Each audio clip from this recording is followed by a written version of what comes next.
Lai kreditētu iepriekš izrakstītu realizācijas darījumu, modulī realizācija rēķinu sarakstā vai nu kopē vienu iezīmēto darījumu, ar ko būs saistīts šis kreditācijas darījums, izmantojot kopēšanas pogu, vai ar plusiņu veido jaunu ierakstu. Norādi kredītrēķina datumu, klientu,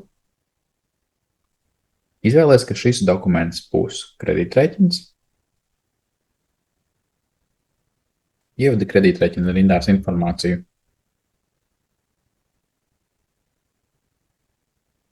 par ko tad attiecīgi samazini iepriekšējo rēķinu.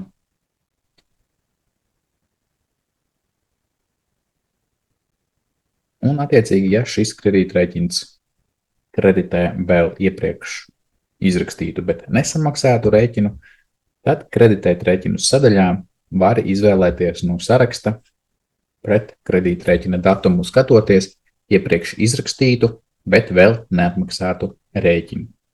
Tad šajā gadījumā mēs ar kredītrēķinu samazināsim šī rēķina saistības. Tā kā kopējā summa kredītrēķinām bija 123 naudiņas, attiecīgi tikai tādu daļu no šī rēķina mēs varam arī sekt. Liekam ķeksīti grāmatots un attiecīgi saglabājam.